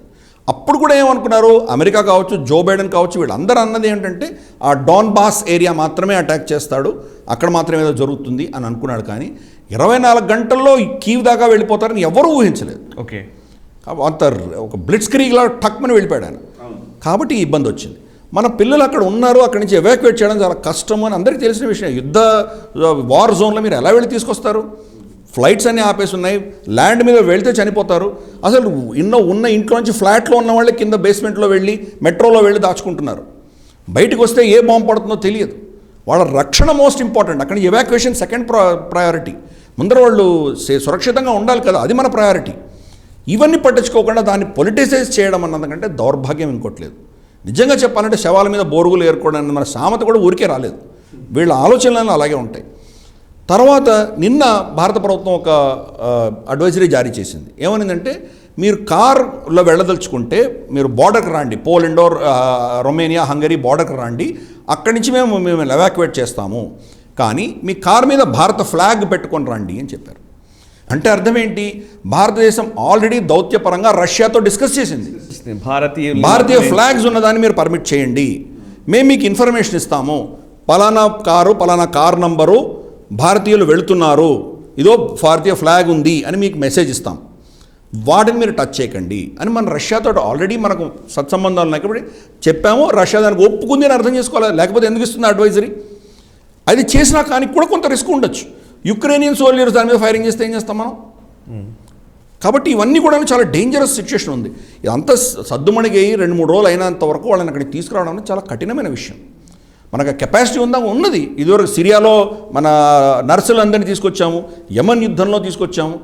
కానీ మనం అప్పుడు ఒక కారిడోర్ ఉండింది, మనం అక్కడి నుంచి హౌతీ రెబల్స్ కానీ లేదా సౌదీస్ కానీ వీళ్ళు మనం పర్మిట్ చేశారు కాబట్టి మనం రాగలిగినాం. ఈరోజు ఆ పరిస్థితి లేదు. అన్నిటికంటే హయ్యెస్ట్ పొజిషన్లో ఉన్నటువంటి ప్రధానమంత్రి గారే నరేంద్ర మోదీ గారు వ్లాడిమిర్ పుటిన్తో మాట్లాడి వీళ్ళ గురించి అడిగారు. మా పిల్లలు సురక్షితంగా ఉండాలి, వాళ్ళు సురక్షితంగా తిరిగి రావాలి, వాళ్ళ భద్రత కల్పించండి అని కోరడం జరిగింది. భద్రత కల్పించండి అని కోరడం కాదు సార్, 2 రోజులు వారు ఆపేయమని చెప్పి అడగాలని అంటున్నారు సార్. 2 రోజులు ఎందుకు? 2 రోజులు కోరుతారా సార్? యుద్ధమే మానేమని అడగండి. మనం చెప్తే వాళ్ళు వినేస్తారా? ఎవరు చెప్తే విన్నాడు పుటిన్? ఆయన ఎప్పుడు యుద్ధం చేయాలో, ఎన్ని రోజులు చేయాలో, ఎంత చేయాలో ఆయన నిర్ణయిస్తున్నారు. మనకి ఎవరైనా చెప్పినా మనం వింటామా? ఏదన్నా వింటామా? ఇవన్నీ మూర్ఖపు ఆలోచనలు. ఇన్ఫ్యాక్ట్ నేను కొంతమంది విన్నాను, నేను మన అపోజిషన్ పార్టీకి సంబంధించిన వాళ్ళు, మా నేత కనుక ఈరోజు ప్రధానమంత్రిగా ఉంటే మేము రష్యాని గడగడలాడించి ఉండేవాళ్ళం, రష్యా మేము చెప్పేది వినేది అని కొంతమంది ప్రగల్భాలు ఉత్తర కుమార ప్రగల్భాలు. మీనింగ్లెస్ ఇది నిజంగా. ఈరోజు భారతదేశంకు ఉన్నటువంటి గౌరవము గత ప్రభుత్వంకు ఉండేదా నిజంగా? మనల్ని ఎంత రెస్పెక్ట్ చేస్తున్నారు వాళ్ళు? రష్యా ఒక స్టేట్మెంట్ ఇష్యూ చేసింది, భారతదేశం మమ్మల్ని సమర్థిస్తుంది యునైటెడ్ నేషన్లో అని మేము కోరుతున్నాము, మా మిత్రుడైనటువంటి భారతదేశాన్ని వాళ్ళు స్టేట్మెంట్ ఇష్యూ చేశారు. ఇంతకంటే ముందర మనం ఎప్పుడైతే రెజల్యూషన్కి మనం అబ్స్టైన్ చేశామో మనల్ని వాళ్ళు ధన్యవాదాలు చెప్పారు, థ్యాంక్స్ చెప్పారు. ఓకే, మీరు అబ్స్టైన్ చేసి మాకు సహాయం చేశారు అని చెప్పారు రష్యా. అంటే మనకు ఫర్గా ఓటేయలేదు, అగెన్స్ట్గా కూడా ఓటేయలేదు. మీ పరిస్థితి మేము అర్థం చేసుకుంటాము, కానీ మీరు వాళ్ళకి సమర్థిస్తూ కూడా ఓటేయలేదు కదా, అందుకని మేము కాబట్టి మేము మిమ్మల్ని ధన్యవాదాలు, మీకు అభినందనలు తెలుపుతున్నామని వాళ్ళు చెప్పారు. ఇప్పుడు కూడా మమ్మల్ని సమర్థించండి అన్నారు. ఇప్పుడు కూడా అబ్స్టైన్ చేశాం మనం దాని గురించి. సరే, రష్యానే వీటో చేసింది, అది వేరే విషయం. కానీ ఇక్కడ చాలా విడ్డూరమైన విషయం ఏంటంటే, ఉన్న 15 మంది మన ఏమంటారంటే భద్రతా మండలి సభ్యులు ఎవరైతే ఉన్నారో యుఎన్ సెక్యూరిటీ కౌన్సిల్ సభ్యులు ఉన్నారో 5 మంది పర్మనెంట్ మెంబర్స్ 10 మెంబర్స్ టెంపరీగా ఉన్న వాళ్ళలో ప్రతి నెల రొటేషన్లో ఒకరు ప్రెసిడెంట్ అవుతారు. కొన్ని నెలల క్రితం భారతదేశం ప్రెసిడెంట్గా ఉంది, ఎప్పుడు ఆగస్ట్లో అవును. తాలిబాన్ దిగిపోతున్నప్పుడు, తాలిబాన్ టేక్ ఓవర్ చేసినప్పుడు మనం దాని ప్రెసిడెంట్గా ఉన్నాం మనం. ఈ నెల ప్రెసిడెంట్ రష్యా. సో రష్యా తన మీద ఒక రెజల్యూషన్ తేవడానికి తనే యాక్సెప్ట్ చేయాలి. ఇది ఎలా కుదురుతుంది అసలు? ఎంత హాస్యాస్పదం అది. అందుకని వాళ్ళు వీటో చేశారు. ఇన్ఫ్యాక్ట్ ఈయన సెర్గే కెజ్లిట్సియా ఎవరైతే ఉన్నారో యుక్రెయిన్ ప్రతినిధి, రెజల్యూషన్ పాస్ చేయండి మీకు దమ్ములు ఉన్నాయా అంటే ఏదో బెదిరింపులుగా చాలా స్పీచ్ ఇచ్చాడు ఆయన. అన్నీ విన్నాడు ఆయన, రష్యన్ ఎవరైతే రిప్రజెంటేటివ్ ఉన్నాడో. ఫైనల్గా ఆఫ్కోర్స్ వీటో చేశారు. నిజంగా యుఎన్ సెక్యూరిటీ కౌన్సిల్ కానీ యునైటెడ్ నేషన్స్ కానీ ఏమి ప్రతిబద్ధత ఉంది? అదొక చర్చా వేదిక, చౌపాల్లా కూర్చొని అందరూ హాయిగా మాట్లాడుకొని వెళ్ళిపోవచ్చు. అంతకు మించి దానికి ఎటువంటి పవర్స్ లేవు. ఓకే, కాబట్టి దాని మీద ఆధారపడి వీళ్ళు కనుక ఏదో సమస్యకు పరిష్కారం వస్తుందని కూడా మూర్ఖత్వం. మరొక వైపు పుతిన్తో ఇమ్రాన్ ఖాన్ సమావేశం, ఇది మనం గతంలో కూడా చర్చించాము. బట్ రీసెంట్గా వస్తున్న అంశాల్లో ముఖ్యంగా కాశ్మీర్ అంశం గురించి సీరియస్ డిస్కషన్ జరిగింది అనే ఒక వార్త బయటకు వస్తోంది. పుతిన్తో ఇమ్రాన్ ఖాన్ మాట్లాడిన దాంట్లో అఫ్కోర్స్ ఇందాకనే మీరు అన్నారు, ఇమ్రాన్ ఖాన్ ఎక్కడికి పోయినా కూడా కాశ్మీర్ కాశ్మీర్ కాశ్మీర్ అనే మాటనే మాట్లాడుతూ ఉంటాడు. అట్లాంటిదేనా లేకపోతే ఇంకా ఏమైనా దీని నుంచి డెవలప్మెంట్స్ ఏ విధంగా ఉండే అవకాశం ఉంది? అండ్ అమెరికా పుతిన్ని కలిసి వచ్చిన ఇమ్రాన్ ఖాన్ ఆ వెంటనే పాకిస్తాన్లోని నేషనల్ బ్యాంక్ ఆఫ్ పాకిస్తాన్ పైన $55 మిలియన్ ఫైన్ వేసింది అమెరికా. ఎప్పుడో పాత అంశాలకు సంబంధించి లావాదేవీలకు సంబంధించిన ఏదో ఇష్యూలో. సో ఈ 2 పరిణామాలను ఎట్లా చూస్తారు సార్? ఇమ్రాన్ ఖాన్ ఎటువంటి వ్యక్తి అంటే, మనకు అప్పుడు కథ వినేవాళ్ళం చిన్నప్పుడు. ఆ కథ ప్రకారం ఒక అబ్బాయి ఆవు మీద వ్యాసం చదువుకొని వెళ్ళాడు. ఎగ్జామ్కి వెళ్తే ఆకాశం మీద ప్రశ్న వచ్చింది. ఆకాశం మీద రాయండి, ఆకాశం గురించి రాయండి అని ప్రశ్న ఇస్తే ఆకాశంలో ఆవు లేదు, ఆవు ఉంటే దానికి 2 కొమ్ములు ఉంటాయి, 2 చెవులు ఉంటాయి, 4 కాళ్ళు ఉంటాయి అని రాశాడు. అంటే ఆవు తప్ప ఇంకోటి మాట్లాడడం తెలియదు అతనికి. అటువంటి వ్యక్తి ఇమ్రాన్ ఖాన్. ఏ సబ్జెక్ట్ అయినా దాంట్లో కాశ్మీర్ తప్ప వాడు మాట్లాడరు. వ్యాక్సినేషన్ గురించి సార్క్ మీటింగ్ ఒకటి పెట్టాం మనం.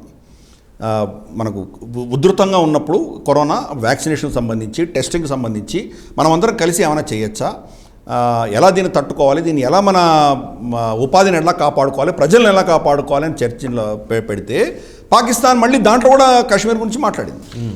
మీరు ఏ సబ్జెక్ట్ అయినా తీసుకుందాము, దాంట్లో కాశ్మీర్ గురించే మాట్లాడతారు వాళ్ళు. దానికి సంబంధం ఉందా లేదా అనవసరం వాళ్ళకి. స్పోర్ట్స్ గురించి, క్రికెట్ గురించి మనం మీటింగ్ పెడితే దాంట్లో కూడా కాశ్మీర్ గురించి మాట్లాడతారు వాళ్ళు. సో అది వాళ్ళకు, అది దానివల్ల వాళ్ళు ఏదో చాలా గొప్ప పని చేస్తున్నారు అనుకుంటున్నారు, కానీ దాంట్లో ఎంత స్టూపిడిటీ, ఎంత మూర్ఖత్వం ఉందో అర్థం చేసుకో. ఇంకా వేరే ఏం చేయరు కదా. నేషనల్ సెక్యూరిటీ పాలసీ రిలీజ్ చేశారమ్మన్నా. అవును, భారతదేశంతో 100 ఏళ్ల దాకా మేము యుద్ధం చేయమన్నారా? అంటే ఏంటి? కాశ్మీర్ ప్రాబ్లం సమస్యను పక్కన పెట్టేసినట్టే కదా లెక్క. మీరేమో ఆర్టికల్ 370 మళ్ళీ పునర్స్థాపించేంత వరకు మీద మాట్లాడమన్నాడు కదా.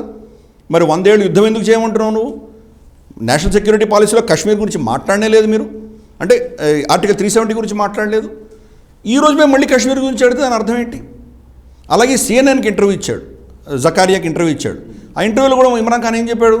కాశ్మీర్ అన్నది ఫ్లాష్ పాయింట్ వస్తుంది, ఇక్కడ టెన్షన్స్కి, యుద్ధాలకి దారి తీస్తుంది అన్నాడు. ఒక సైడ్ ఏమో మీ నేషనల్ సెక్యూరిటీ డిపార్ట్మెంట్లో 100 ఏళ్ళు యుద్ధం చేయనన్నావు, ఇంకో సైడ్ ఏమో యుద్ధం వస్తుంది అంటున్నావు. నిన్ను ఎవరైనా గౌరవిస్తారా? దానికి ఏమైనా ఒక భద్రత ఉందా, ఏమైనా చిత్తశుద్ధి ఉందా నీకు? సేమ్ థింగ్ వ్లాడిమిర్ పుటిన్ చేశాడు ఆయన. అక్కడ పోయి మళ్ళీ కాశ్మీర్ గురించి మాట్లాడడం మొదలుపెట్టాడు. ఇక్కడ జరుగుతున్న అరాచకాల గురించి ఆయనకు ఎక్స్ప్లెయిన్ చేశాను నేను అన్నాడు. రష్యన్ రెస్పాన్స్ చాలా క్లియర్, కేటగిరికల్గా చెప్పారు.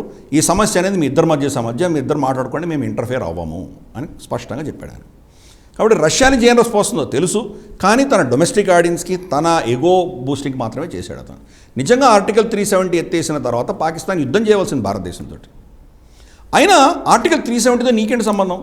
మొత్తం కాశ్మీరు డిస్ప్యూటెడ్ అంటున్నావు కదా, దాంట్లో ఏ చట్టం ఉంటే ఏమి, లేకపోతే ఏమి, ఉన్నా లేకపోయినా డిస్ప్యూటెడ్ కదా నీకు. రేపు ఆర్టికల్ 370 నేను పెడితే దాన్ని వదిలేస్తావా? భారతదేశాన్ని ఒప్పుకుంటావా నువ్వు? తీసేసినందువల్ల నీకు ఇప్పుడు ఇబ్బంది ఉంది కాబట్టి మళ్ళీ పెడితే నీకు కరెక్ట్, మీరు 370 పెట్టండి, ఈ భారతదేశాన్ని నువ్వు అంటావా? అనవు కదా. 70 ఏళ్ళుగా 370 ఉన్నా కానీ యుద్ధం చేసావు కదా కాశ్మీర్ కోసం. వాడికి ఏం చిత్తశుద్ధి ఉంది అంటే? సబ్జెక్ట్ తెలియదు, ఎలా మాట్లాడాలో తెలియదు, ఔచిత్యం తెలియదు, ఎక్కడ ఏం మాట్లాడాలో తెలియదు, ఎవరితో ఏం మాట్లాడాలో తెలియదు, ఎప్పుడు మాట్లాడాలో తెలియదు. అక్కడ యుక్రెయిన్లో యుద్ధం జరుగుతుంటే, ఆల్రెడీ అక్కడ యుక్రెయిన్ అంతా సఫర్ అవుతుంటే అక్కడ పోయి మాట్లాడడంలో ఏమైనా విజ్ఞత ఉందా? ప్లస్ ఈ వ్యక్తి ఇమ్రాన్ ఖాన్ వెళ్ళి అక్కడ memorial to the fallen soldier, unknown soldier అని ఒక మెమోరియల్ ఉన్నది. అంటే చనిపోయినటువంటి వాళ్ళ సైనికులకి, రష్యన్ సోల్జర్స్కి అక్కడ పోయి ఈయన నివాళులు అర్పించి వచ్చాడు. మొత్తం వెస్ట్రన్ వరల్డ్ అందరూ కూడా దానివల్ల చాలా గుర్రుమని ఉన్నారు. రష్యన్ సైన్యము యుక్రెయిన్లో దౌర్జన్యం చేస్తోంది, ఆ ప్రజలను చంపుతోంది అంటే అటువంటి సైనికుడికి పోయి నువ్వు నివాళులు అర్పించి వచ్చావు. ఇంతకంటే దరిద్రమైన ఆప్టిక్స్ ఏమైనా ఉన్నాయా పాకిస్తాన్కి? దానివల్ల ఏం అచీవ్ చేశాడు ఆయన? పాకిస్తాన్ అంటే ఈరోజు అందరూ వాళ్ళు ఒక ఏహ్య భావంతో, హేళన భావంతో చూస్తున్నారు వాళ్ళు. దానికి అనుగుణంగానే ఈరోజు యుఎస్ ఫెడ్ ఎవరైతే ఉన్నారో వాళ్ళు $55 million national bank of Pakistan మీద ఫైన్స్ వేశారు.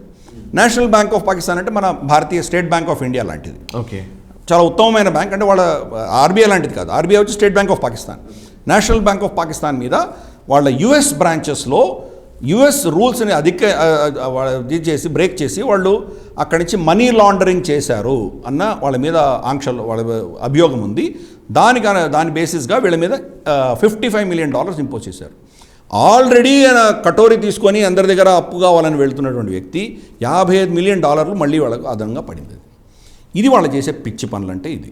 ఇంకొక వైపు ఈవెన్ ఇందాక యుఎస్ఏ ఊరికే అయితే కూర్చోదు. రష్యాకి సపోర్ట్ చేసినందుకు రష్యాకి సంబంధించిన విషయాల్లో ముందుకు వస్తే డెఫినెట్గా శాంక్షన్స్ వేయడం, ఇంకోటి చేసే ప్రయత్నం యుఎస్ఏ చేస్తూ ఉంటుంది. అయితే దీనికి సంబంధించి క్వాడ్లో మన భారతీయ వర్షన్, క్వాడ్ మీటింగ్లో ఎస్ జయశంకర్ ఇచ్చిన స్టేట్మెంట్ చాలా సిగ్నిఫికెంట్గా కనబడుతోంది, చాలా స్ట్రాంగ్గా మనం చెప్పినట్టుగా అనిపిస్తోంది. ఆ వివరాలు మీరు చెప్తే బాగుంటుంది సార్. యుఎస్ఏ ఒకవేళ శాంక్షన్స్ వేస్తే ఏంటి అనే ఒక ప్రశ్నకు వారు ఇచ్చిన సమాధానం, మేము ఇండివిజువల్గా, అంటే మీరు లాస్ట్ టైం కూడా ఈ మాట అన్నారు, ఇండివిజువల్గా ఒక్కొక్క దేశం ఏదైనా సరే దేశం వేసే శాంక్షన్స్ని మేము అసలు అంగీకరించబోము అనే ఒక స్ట్రాంగ్ నరేటివ్ని మనం ప్రపంచానికి ఇవ్వగలుగుతున్నాం. అవునా?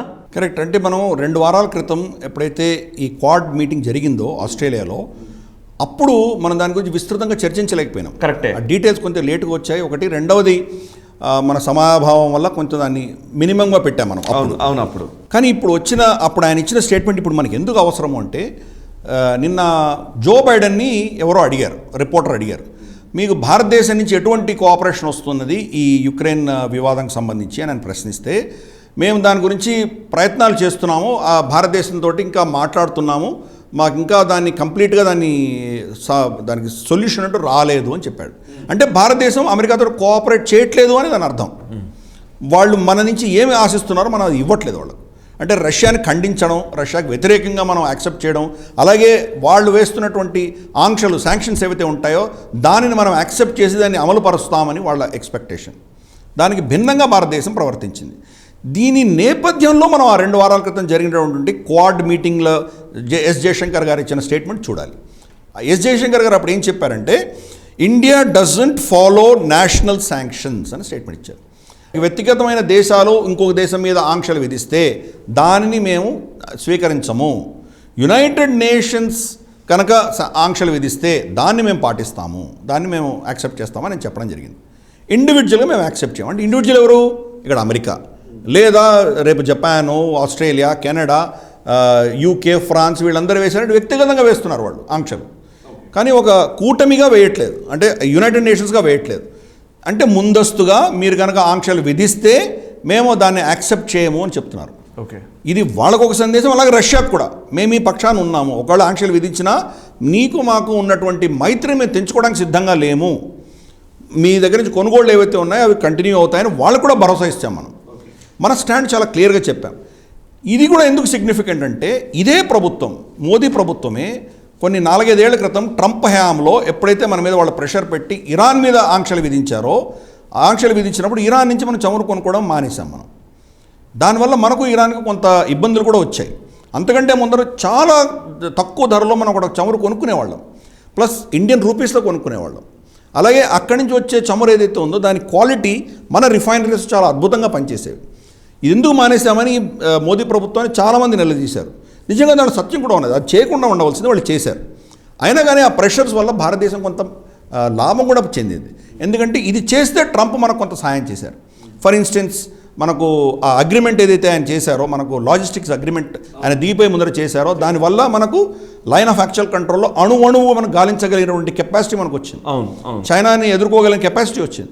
వాళ్ళ సైన్యం కొండ ఎక్కుతున్నారని తెలియంగానే మన కమాండోస్ వెళ్ళి కైలాష్ రేంజ్ అంతా occupy చేయగలిగినాం.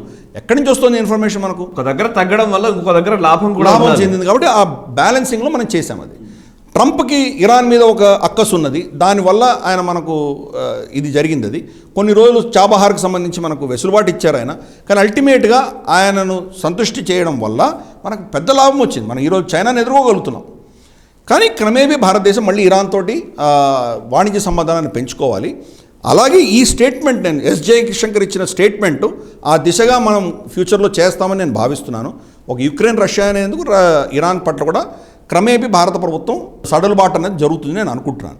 For instance Swift ban చేయడానికి చాలామంది చర్చిస్తున్నారు. స్విఫ్ట్ మీద రష్యా మీద బ్యాన్ చేస్తే వాళ్ళ బ్యాంకింగ్ వ్యవస్థ అంతా దెబ్బతింటుంది.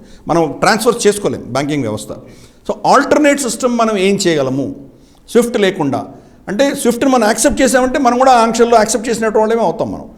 మనకు రష్యాకి జరుగుతున్న బ్యాంకింగ్ లావాదేవీలకు సంబంధించి స్విఫ్ట్ కాకుండా మనకున్నటువంటి వాళ్ళకున్నటువంటి ఎక్స్చేంజ్ ఏవైతే ఉన్నాయో దాని ప్రకారం మనం చేస్తామని వీళ్ళకి చెప్తున్నాం, అమెరికాకి చెప్తున్నాం.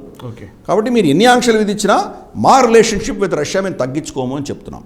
కాబట్టి ఇది ఒక స్ట్రాంగ్ స్టేట్మెంట్. ఇంత గొడవలు అవుతున్నా కానీ మన సార్వభౌమత్వాన్ని మనం వదులుకోవడానికి సిద్ధంగా లేము. రష్యా మీద మనం మైత్రి తగ్గించుకోవడానికి సిద్ధంగా లేము. అమెరికా పెడుతున్నటువంటి ప్రెషర్ని మనం తట్టుకోగలుగుతున్నామని దీని సంకేతం. రష్యా మొత్తంగానే ఇక ఉక్రెయిన్ని పూర్తిగానే ఆక్రమించుకుందనేది మనకు అందరికీ వస్తున్న సమాచారం. ఆల్మోస్ట్ ఉక్రెయిన్ చేతులెత్తేసిన పరిస్థితిలోనే ఉంది నిజంగా మాట్లాడితే.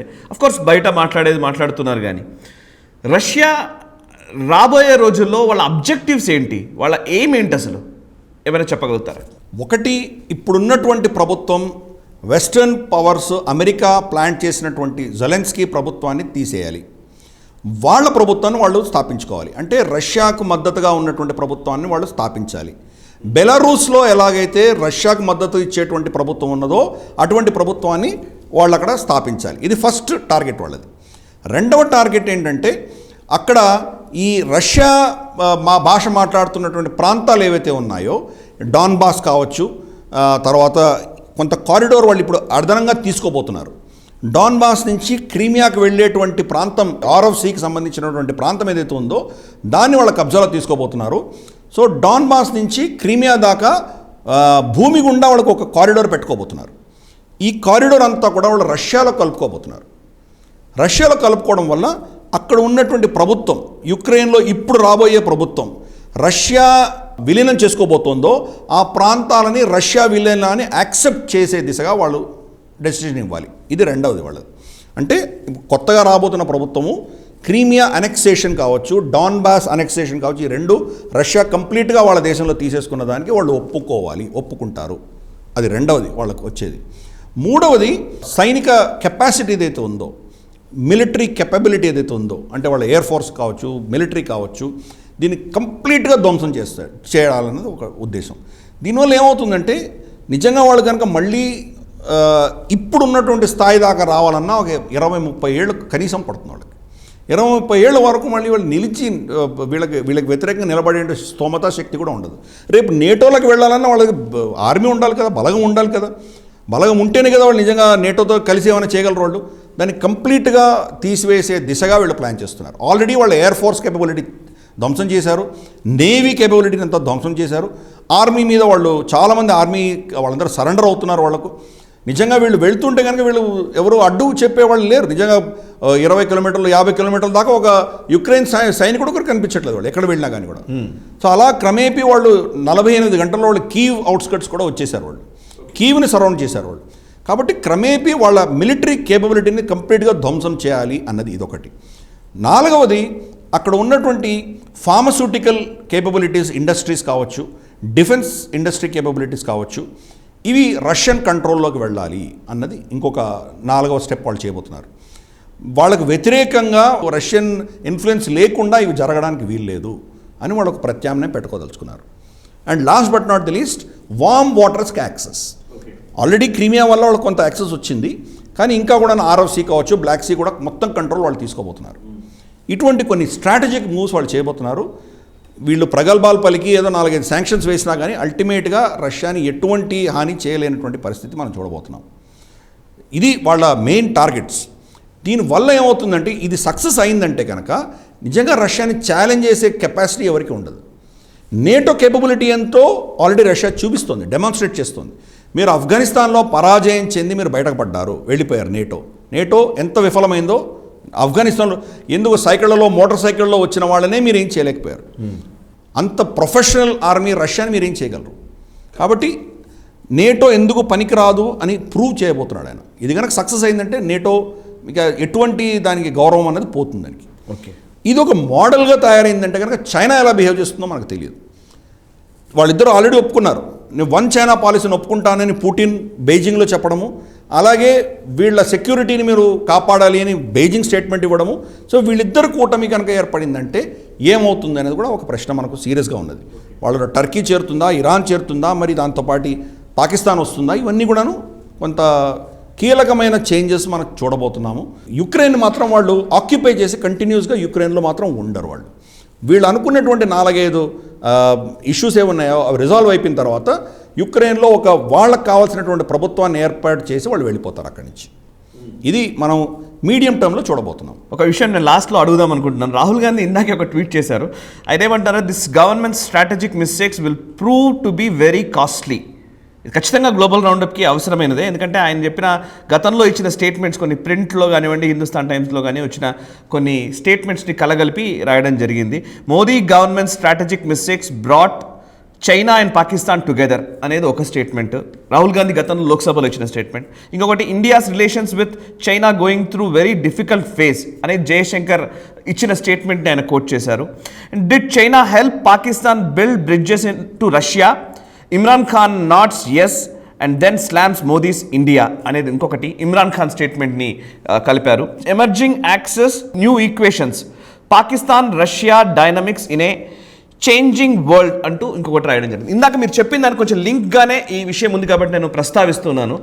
అఫ్కోర్స్ రాహుల్ గాంధీ ఏంటంటే మొత్తం ఏదో మోదీ గవర్నమెంట్ని బూచిగా చూపే ప్రయత్నం డెఫినెట్గా ఆయన పొలిటికల్ పార్టీగా ఆయన పొలిటికల్ మైలేజ్ కోసం చేయవచ్చు. బట్ నిజంగా అది జరుగుతోందా? స్ట్రాటజిక్ మిస్టేక్స్ మోదీ ప్రభుత్వం చేస్తోందా అనేదే ప్రశ్న.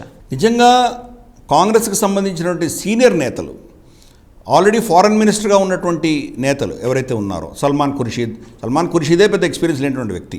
పోనీ సల్మాన్ ఖుర్షీదో, లేదా ప్రైమ్ మినిస్టర్ మన్మోహన్ సింగో, లేదా చిదంబరమో, ఏకే యాంటనీ డిఫెన్స్ మినిస్టర్గా ఉన్నట్టు ఏకే యాంటనీ, వీళ్ళు ఎవరైనా మాట్లాడారు అసలు?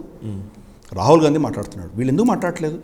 ప్రతి 4 రోజులకు ఒకసారి ప్రెస్ స్టేట్మెంట్ ఇచ్చి ప్రెస్ కాన్ఫరెన్స్ పెట్టి చిదంబరం కూడా దీని గురించి మాట్లాడట్లేదు. ఎందుకు అంటే అర్థం చేసుకోవాలి, ఈ వ్యక్తికి ఏమీ తెలియదని అర్థం చేసుకోవాలి. అసలు ఆ వ్యక్తి గురించి ఆయన చేసిన కామెంట్స్ గురించి చర్చించడమే మనం చాలా టైం వేస్ట్ అని మనం అర్థం చేసుకోవాలి. సరే, కానీ దాని గురించి చర్చిద్దాం. ఏంటిది ఆయన చెప్పింది? మామూలు జనాలు ఇది నిజం అనుకోరే ప్రమాదం కూడా. కరెక్ట్. మనం చర్చించడం తప్పేం లేదు. కానీ అంటే నేను జనరల్ చెప్తున్నాను, రాహుల్ గాంధీకి ఎటువంటి సబ్జెక్ట్ నాలెడ్జ్ లేదు కాబట్టి అతను చెప్పే దాంట్లో ఒక కోక్లాప్ అని అంటాం కదా హిందీలో, అతను ఏమీ లేదు. అతను నిజంగా సబ్జెక్ట్ తెలియనటువంటి వ్యక్తి. అతన్ని ఎవరో ప్రేరేపించి చేస్తున్నారు. నిజంగా ఇంత సబ్జెక్టులో ఆయన కోట్ చేసిన ఇవన్నీ కూడా ప్రైవేట్గా పక్కన చెడితే ఆయనకు తెలియదు, ఏం తెలియదు ఆయనకి. అంటే ఆయన వెనకాల ఉండి ఏ శక్తులు చేయిస్తున్నా మనం దీని గురించి కొంత సీరియస్గా ఆలోచించేయాలి. సరే, దీనికి సంబంధించిన 2-3 విషయాలు ఏంటంటే, ఒకటి, చైనాకు భారతదేశానికి మధ్యలో ఉన్నటువంటి దీని గురించి ఆయన పార్లమెంట్లో ఇచ్చిన స్టేట్మెంటు. నిజంగా ఇది ఎప్పుడు జరిగింది? 1950ల దశకంలో వాళ్ళు వచ్చి అక్సై చిన్ని కబ్జా చేసుకుంటే మీరే ఒప్పుకున్నారు అప్పుడు, ఓకే ఇంతవరకు మీరు ఉండండి అని. తర్వాత మనకు 1962లో మీ పంచశీల్ అగ్రిమెంటు, హిందీ చీనీ బాయ్ అని వాళ్ళు నేలకు రాసి కాల రాసి దాన్ని ధ్వంసం చేసి వాళ్ళు వచ్చి మిమ్మల్ని ఆక్యుపై చేశారు. అప్పుడేమైంది దీనికి సంబంధించి? ఈరోజు మీరు ఎందుకు రేస్ చేస్తున్నారు? 10 ఏళ్ల మీ హయాంలో, యూపీఏ హయాంలో 5,000 చదరపు కిలోమీటర్లు అదనంగా చైనా ఆక్యుపై చేసుకుంది అని మీదే రిపోర్ట్ ఉన్నది. దాని గురించి నువ్వు ఎందుకు ప్రస్తావించవు? ఇక్కడ మోదీ ప్రభుత్వం మొట్టమొదటిసారి ఫింగర్ 5 నుంచి ఫింగర్ 8 దాకా, సిరిజెబ్ దాకా వాళ్ళని వెనక్కి పంపించాడు. దాని గురించి ఎందుకు నువ్వు ప్రస్తావించలేదు? ఇక్కడ కైలాష్ హిల్స్ ఆక్యుపై చేయగానే వాళ్ళకి భయంకరమైన ప్రెషర్ పెట్టగలిగినాం. ఎలా చేయగలిగినాం మనం అది? దీని గురించి ఎందుకు మాట్లాడవు నువ్వు? ఇంత బలగాల్ని మోహరించినటువంటి చర్య వల్ల ఈరోజు చైనా మనల్ని ఏమైనా చేయాలంటే వాళ్ళు 2 సార్లు 10 సార్లు ఆలోచన చేస్తున్నారు. దీని గురించి ఎందుకు మాట్లాడవు నువ్వు? అక్కడ ఉన్నటువంటి అరుణాచల్ ప్రదేశ్లో లైన్ ఆఫ్ యాక్చువల్ కంట్రోల్ ఆవల వాళ్ళు కట్టినటువంటి గ్రామాలు ఏవైతే ఉన్నాయో 1958, 59లో కబ్జా చేసుకున్నవి అవి. 62 కంటే ముందర కబ్జా చేసుకున్నవి అవి. అది మీ తాతగారు చేసినటువంటి నిర్వాహకమే కదా, ముత్తాతగారు చేసినటువంటి నిర్వాహకమే కదా. అంటే నా ఉద్దేశం ఏంటంటే చైనా ఏం చేసినా సరే కామ్గా కూర్చుంటే సరిపోతుంది. వాళ్ళ ఎంఓయూ ఉన్నది కమ్యూనిస్ట్ పార్టీ ఆఫ్ చైనా తోటికి వచ్చినా ఏమైనా భూభాగం పోతే పోయింది, ఎందుకు అనవసరంగా మనం మాట్లాడాలనే ఒక భావంతో ఉంటే చాలా బాగుంటుందని ఆయన ఉద్దేశం ఏమో మరి. అంటే దానికి సబ్జెక్ట్ తెలియనటువంటి వ్యక్తి మాట్లాడేటువంటి విషయాలు ఇవి. సో బేసికలీ కాంగ్రెస్ పాలసీయే మొదటి నుంచి స్టేటస్ కో పాలసీ ప్రతి విషయంలోనూ. ప్రైమ్ మినిస్టర్ మన్మోహన్ సింగ్ డేమ్ చౌక్లో ఏం చేశారో మనం ఎన్నిసార్లు చర్చించాం మనం. కరెక్ట్. అక్కడ ఉన్నటువంటి ఆ సర్పంచ్ అక్కడ జెండా వందనం చేసి భారతదేశం యొక్క గౌరవాన్ని కాపాడారు. కానీ ఢిల్లీలో కూర్చున్న ప్రధానమంత్రికి అక్కడ ఉన్నటువంటి వ్యక్తి ఫ్లాగ్ హోయిస్టింగ్ పర్మిషన్ ఇవ్వడానికి ఈయనకు చేత కాలేదు, ఈయన భయపడ్డాడు. అటువంటి కాంగ్రెస్ దీని గురించి కామెంట్ చేసే అధికారం వాళ్ళకి లేదు, వాళ్ళకి నైతిక ఇది లేదు. ఇన్ఫ్యాక్ట్ మీ ముత్తాత గారు పార్లమెంట్ సాక్షిగా ఏం చెప్పారు, అక్కడ ఒక గడ్డి కూడా మొలవదు, అది ఉంటే ఏంటి పోతే ఏంటి అని స్టేట్మెంట్ ఇస్తే అపోజిషన్ పార్టీలో ఆయన ఏమన్నారు, మీ తల మీద కూడా ఒక జుట్టు కూడా మొలవట్లేదు కాబట్టి మీ తలను కూడా కొట్టేద్దామని అడిగారు ఆయన్ని. ఇప్పుడు అదే గడ్డి మొలవని ప్లేస్లో బ్రిడ్జ్ కట్టారంటున్నాడు ఈయన. బ్రిడ్జ్ కట్టారంటున్నారు. ఇప్పుడు అక్సైడ్ చిన్ పోవడం వల్ల అక్కడ గ్రేజింగ్ ఫీల్డ్స్ అన్ని పోయాయి మనకు. ఎంత దుర్భరమైన పరిస్థితి, అక్కడ ఉన్నటువంటి గ్రామాలన్నీ ఉన్నదే చాలా కఠినమైన ప్రదేశం అది. అవన్నీ పోవడంతో ఈరోజు వాళ్ళకి స్ట్రాటజిక్ యాక్సెస్ జింగ్జాంగ్ వచ్చింది, సిపిఈసి అక్కడ పెట్టుకోగలుగుతున్నారు. ఇవన్నీ కూడాను మన భూభాగం నుంచి వెళ్తున్నాయి. పాకిస్తాన్ కబ్జా చేసినటువంటి భూభాగంలో నుంచి మీరు వెళ్ళాలి, మీరు జింగ్జాంగ్కి వెళ్ళాలి, అక్కడి నుంచి మళ్ళీ మీరు కబ్జా చేసినటువంటి ప్రాంతం నుంచి మీరు వెళ్ళాలి. రెండు కూడా భారత భూభాగాలే. దీనికి కారణం ఎవరు? మీరే కదా, మీ ముత్తాత కదా. దానికి మీరు సమాధానం ఇవ్వండి. మోదీ గారు వచ్చిన తర్వాత ఏమైనా అడిషనల్ అదనంగా ఇచ్చారా? ఈయన యుద్ధం చేశారు. వాళ్ళు 20 మందిని చంపితే మనం 50 మంది పైగా వాళ్ళని చంపాం మనం. మీ హయాంలో ఎయిర్ ఫోర్స్ కూడా పర్మిట్ చేయలేదు. V K Menon. Correct, V K Menon 1962లో ఎందుకు చేయలేదు? ఎయిర్ ఫోర్స్ ఉండింటే కనీసం బతుకుండేవాళ్ళం మనం. అన్నటికి మొన్న డిబిఓ ఓపెన్ చేయించలేదు. డిబిఓ ఓపెన్ చేయించలేదు. ఏం మాట్లాడుతున్నారు మీరు? మీ పర్మిషన్ లేకుండా మిమ్మల్ని అడిగితే పర్మిషన్ ఇవ్వరని తెలిసి అప్పుడున్నటువంటి బర్బరా ఆయన వెళ్ళి ల్యాండ్ చేయడం వల్ల మనం ఈరోజు కనీసం దాన్ని కాపాడుకోగలుగుతున్నాం. మీరు మాట్లాడే అధికారంలో మీకు ఎంత చిత్తశుద్ధి ఉందో, మీరు మాట్లాడేటువంటి నైతిక విలువలు మీకు లేవు. దయచేసి మాట్లాడకండి దీని మీద. Right sir, thank you very much Giridhar గారు. Thanks a lot. చాలా విషయాలు చాలా అద్భుతంగా మీరు వివరించారు. Thanks a lot. ఈ వీడియో కోసం చాలామంది వెయిట్ చేస్తున్న వాళ్ళు చాలామంది ఉన్నారు. వాళ్ళందరికీ మళ్ళీ ఒకసారి ధన్యవాదాలు తెలుపుతున్నాను. ఎక్కడికి వెళ్ళినా కూడా గ్లోబల్ రౌండప్కి సంబంధించిన చర్చ మాత్రం ఖచ్చితంగా వస్తుంది. నన్ను కలుస్తున్న వాళ్ళు కావచ్చు, మిమ్మల్ని కలుస్తున్న వాళ్ళు కావచ్చు, గ్లోబల్ రౌండప్లో వచ్చే ఇన్ఫర్మేషన్ కోసం ఎదురు చూస్తున్నామని స్టూడెంట్స్ దగ్గర నుంచి చాలామంది చెప్తున్నారు సార్. రియలీ అందరికీ కూడా thank you very much. Thanks for you. మీకు థ్యాంక్స్ చెప్పాలి సార్, ఎందుకంటే మీరు ఎంత కష్టమైనా నష్టమైనా ఎక్కడున్నా మా కోసం ఈ టైంని కేటాయిస్తున్నారు. Thank you very much. మనం స్పెషల్గా ఈ యుక్రెయిన్కి సంబంధించి లైవ్ ప్రోగ్రామ్ కంటున్నారు చేసిన దానికి విశేషంగా స్పందన వచ్చింది.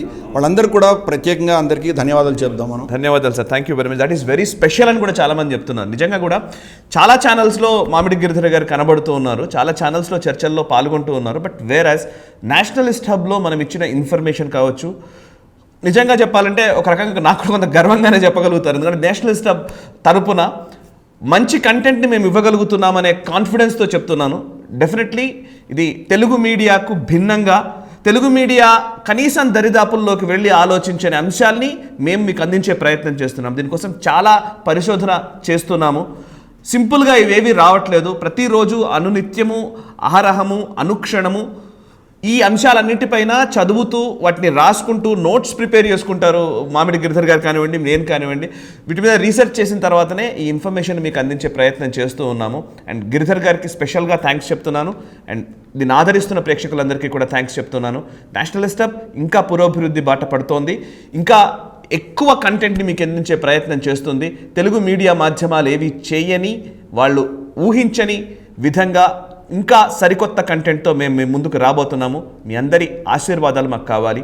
ఈ వీడియోని ఎక్కువగా 10 మందికి రీచ్ చేసే ప్రయత్నం చేయండి. నేషనలిస్ట్ హబ్ని సబ్స్క్రైబ్ చేసుకొని జాతీయవాద జర్నలిజాన్ని ప్రోత్సహించండి. Thank you very much.